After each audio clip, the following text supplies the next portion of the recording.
So Rancho Del Oro versus Loma Alta, two very different neighborhoods for two very different buyers. And today I'm going to share with you something that a lot of other agents won't. There's actually one of these neighborhoods that I talk people out of because I know that buyers that choose the wrong neighborhood often are unhappy, and I want you to watch to the end so you can tell which one of those is right for you. If you've been following my channel for a while, you'll notice the background is a little different and I'm dressed a little differently. Today I'm in Italy, still shooting the same Oceanside content for you, so let's get started. Let's talk first about Rancho Del Oro. So Rancho Del Oro is a little further east. Boundaries of the neighborhood are a little fuzzy, but we're talking essentially the west side is Rancho Del Oro Drive to College, a little east of College. And then you're bordered by Oceanside Boulevard on the south, and to the north, Mesa and the 76. The homes here are very consistent and uniform. We're talking mostly different tract neighborhoods. So you have a common feel, you have an HOA of approximately 150 to 200, and that covers mostly the common areas, keeping the uniformity, keeping everything looking good and similar. On the other hand, when we talk about Loma Alta, we're talking about a neighborhood much further west. So the boundaries of Loma Alta are the 5 freeway on the west, El Camino on the east, again, Oceanside Boulevard on the south, and Mission and the 76 to the north. Also, Loma Alta is a much older neighborhood. We have homes that were built in the 60s all the way through the 80s, and some custom homes that were built even later. The neighborhood is very varied. You're gonna see lot sizes of all different shapes and sizes. You're also going to see a lot of smaller homes, especially the ones that were built in the 60s and 70s, somewhere around 1,200 square feet or so. There also is no HOA, so there is no uniformity. So as you drive through the neighborhood, things are going to look different. Some are going to look great, some maybe not as good, and some buyers don't like that feeling, and so you can determine if it's right for you. Let's talk about pricing, because while pricing may seem similar, the entry point is much different. So if we're looking at Rancho Del Oro, you can still get into the neighborhood in the low 700s. The house might be smaller, the lot might be smaller, 4,000-ish square feet or so. You could get a 2-bedroom, maybe a 3-bedroom, but low 700s. While the median price of Rancho Del Oro was $1 million for the homes that have sold so far in 2026. We only have seen 76 of them sell so far. We also saw the highest sales price, quite a bit higher than Loma Alta. It was at $1.425 million, and the property was almost 3,000 square feet and a larger lot. Let's compare that to Loma Alta. Median sales price was $902,000. Entry price likely in the low 800s. And highest sales price was $1,025,000 here in 2026. And median days on market, 9 days. That's 4 days quicker than median days in Rancho Del Oro. Keep in mind, both of these median sales prices are way lower than Fire Mountain at $1.46 million and way lower than South O at $1.52 million. And let's talk about what you're getting. In Rancho Del Oro, you're typically getting more square footage for your money.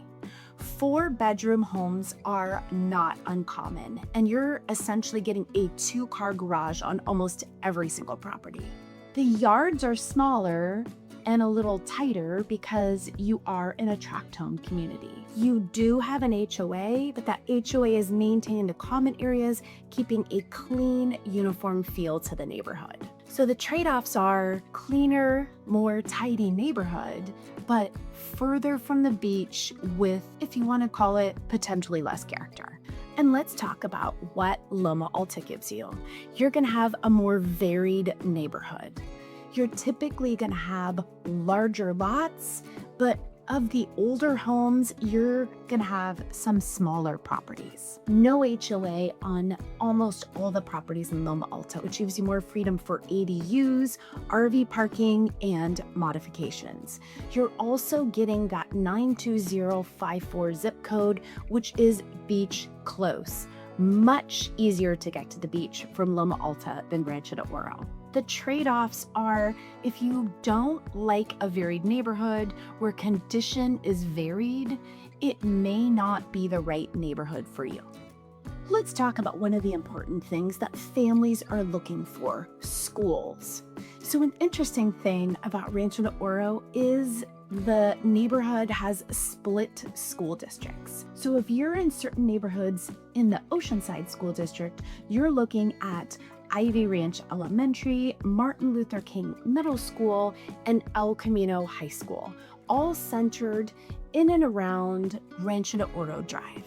If you're in the eastern part of Rancho Del Oro, you're looking at Impresa Elementary, Roosevelt Middle School, and Mission Vista High School, all in the Vista Unified School District. And it's really important to make sure you verify before getting into escrow which schools your kids will be going to. Are they going to be in Oceanside Unified or Vista Unified? All of the schools associated with Loma Alta within the Oceanside Unified School District. So for Loma Alta, for elementary school, you're looking at Mission Elementary or Pablo Tack School of the Arts. For middle school, you're looking at either Jefferson Middle School, depending on which area of the neighborhood you're in, or you're looking at Lincoln Middle School located in Fairmountain. All of the kids in Loma Alta are going to be going to Oceanside High School. And as I've mentioned before in my videos, there are several charter schools throughout the city of Oceanside. So those are important to pay attention to. Take a look at them, see how to get your kids into those schools if that is really important to you. And let's talk about amenities. In Rancho Del Oro, if you want to do some local grocery shopping, you're going to be shopping mostly along College and the 76 corridor. You have shopping at Vons, you have Walmart, you have Sprouts, you have a Ross, you have In-N-Out Burger, there's a Lowe's. You have lots of different shopping in and around the 76. Let's also talk about parks. So there are two larger parks in Rancho Del Oro. There's Rancho Del Oro Park, and that's where the YMCA is located. You also have Martin Luther King Park, which is close to Martin Luther King Middle.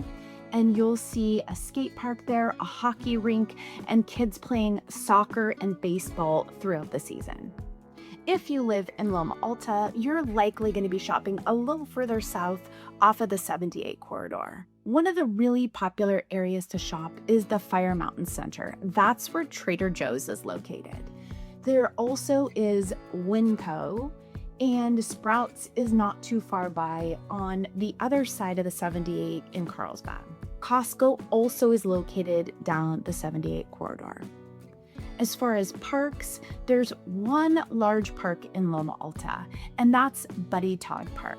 I've talked about it on previous videos mentioning Loma Alta, but it is a large park that expands through the center of Loma Alta. You have ocean views, you have playgrounds, plenty of grassy areas for families to picnic, people to walk their dogs, stroll by with strollers.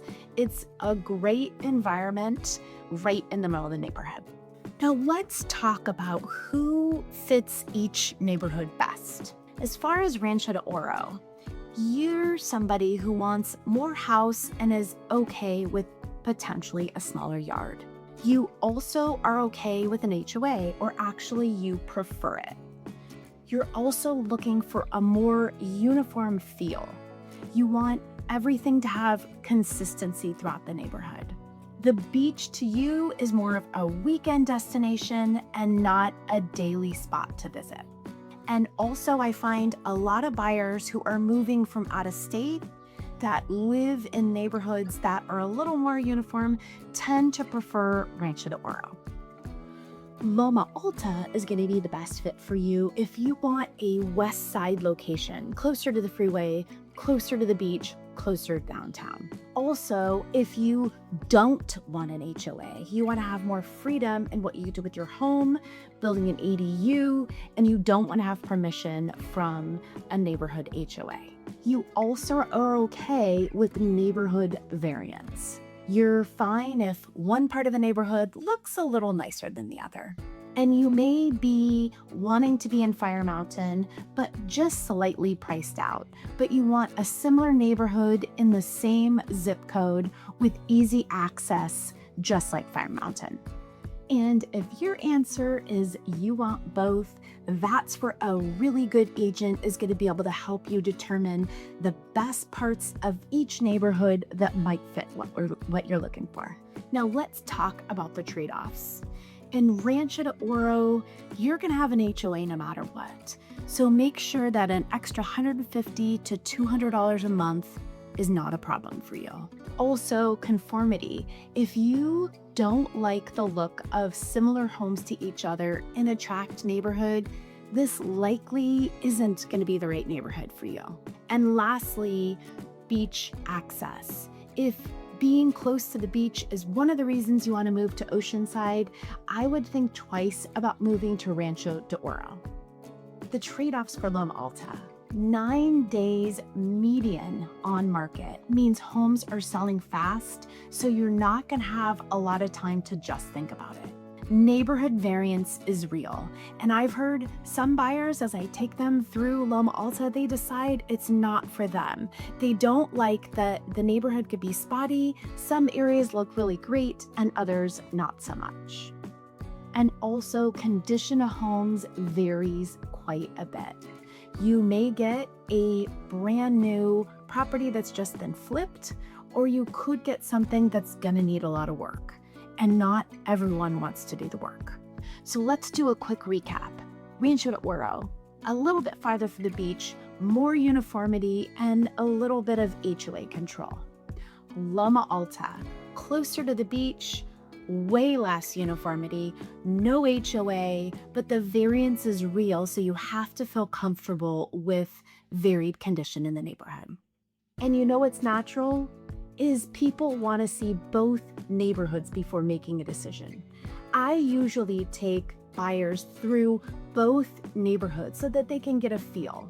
Usually with just a drive through and seeing the aesthetic of the neighborhood gives them a really good idea on where we should continue to look. And I do that often with people who are moving from out of the area. I'm a relocation specialist, and I specialize in helping people move to Oceanside. We do a lot of intro meets where we drive people through certain neighborhoods to get a really good feeling before we narrow down on exactly what they want. If this speaks to you and you are looking to move to Oceanside and you want to know if one of these neighborhoods is going to be better for you, please reach out to me. I help people all the time in the same situation. You can reach out to me on my contact information below, and I would be happy to send you my neighborhood guide on both Rancho Del Oro and Loma Alta to help you initially make a decision. Also, I have a complimentary 20-minute call where we could walk through these neighborhoods. Virtually, I can show you properties that have sold and that are actively on the market so you can determine which one is best for you. And also, if you got a lot out of this, please hit the subscribe button below. If you have comments or questions, please put them in the comment section. I love answering those from people looking to move into Oceanside. And again, I'm Meghan Meihaus, a local real estate advisor here with Pacific Sotheby's. I share information with buyers every week about what is going on in Oceanside, which neighborhoods to pick, and what might be the best for you. I look forward to seeing you on the next one.